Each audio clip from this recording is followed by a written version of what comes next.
Capítulo 15. Gregor Johann Mendel. En el año 1900, tres científicos convergieron en una encrucijada de la investigación. Cada uno de ellos, sin previo conocimiento de la labor de los otros dos, había hallado las reglas que gobiernan la herencia de caracteres físicos por los seres vivos. Los tres hombres eran Hugo de Vries, holandés, Karl Corrins, alemán, y Erich Schermak, austrohúngaro. Los tres se aprestaron a anunciar al mundo su descubrimiento, mas no sin hojear antes diversas publicaciones científicas y comprobar si había trabajos anteriores en ese campo. Su asombro fue mayúsculo cuando encontraron un increíble artículo de un tal Gregor Johann Mendel, en un ejemplar de una oscura publicación de hacía 35 años. Mendel había observado en 1865 todos los fenómenos que los tres científicos se disponían a exponer en 1900. Los tres tomaron la misma decisión, y con una honradez que es una de las glorias de la historia científica abandonaron toda pretensión de originalidad y llamaron la atención sobre el descubrimiento de Mendel. Los tres se limitaron a exponer su labor como mera confirmación.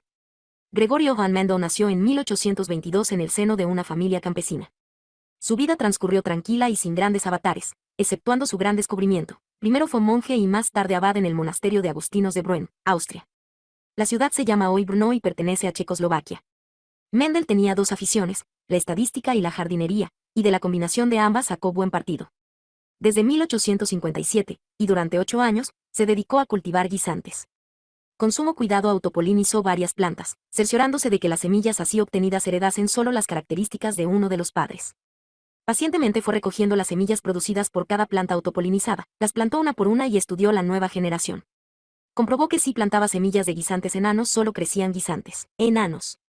Y las semillas producidas por esta segunda generación también daban guisantes enanos exclusivamente.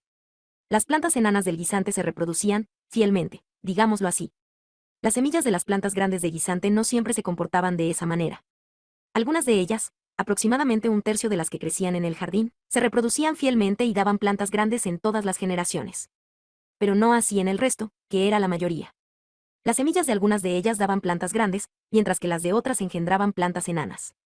Y estas semillas producían siempre 3 veces más de las primeras que de las segundas. Evidentemente, había dos clases de plantas grandes del guisante, las que se reproducían fielmente y las que no. Mendel avanzó entonces otro paso. Cruzó plantas enanas con plantas grandes de las que se reproducían fielmente. Las semillas serían ahora el producto de dos progenitores desiguales. ¿Qué pasaría? ¿Los descendientes serían unos enanos u otros grandes? Pues no, cada una de esas semillas, híbridas, engendró una planta grande. Parecía que la característica del enanismo había desaparecido. Mendel autopolinizó luego cada una de las plantas híbridas y estudió los resultados. Los descendientes eran todos ellos del tipo de reproducción infiel. Una cuarta parte de las semillas engendraron plantas enanas de reproducción fiel. Otra cuarta parte dio lugar a plantas grandes de reproducción fiel. Y la mitad restante engendró plantas grandes de reproducción infiel. Es claro que las plantas grandes de reproducción infiel albergan en sí ambas características, la de planta grande y la de planta enana.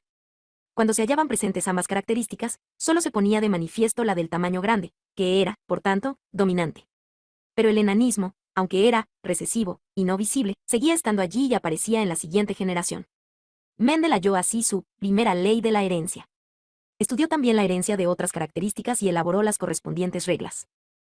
Pero Mendel era solo un aficionado y no logró que ningún científico importante se interesara en su trabajo. Publicó un artículo en un pequeño periódico local y nadie le prestó atención.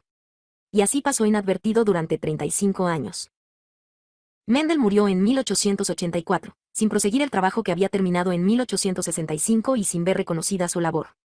La ciencia que fundó Mendel se llama hoy día genética. Es una ciencia joven, en la que quedan muchas cosas por descubrir. El estudio detenido de cómo se heredan ciertas anomalías físicas ayudará algún día a los médicos a recomendar o desaconsejar ciertos matrimonios, así como a prever la posible aparición de enfermedades como la diabetes en una persona concreta. La genética mira tanto hacia el pasado como hacia el futuro. El estudio, por ejemplo, de la distribución de los grupos sanguíneos heredados revela hasta cierto punto las rutas que siguió el hombre primitivo en sus migraciones. Por otro lado, la genética de los microorganismos ha adquirido una importancia singular. La manera en que se hereda la capacidad de realizar ciertas síntesis químicas en diversos hongos y bacterias ha revelado a los bioquímicos los caminos exactos por los que se forman determinadas sustancias químicas del cuerpo. Por un trabajo de este tipo, recibieron el premio Nobel los doctores G. M. Vidal y E. Tatum.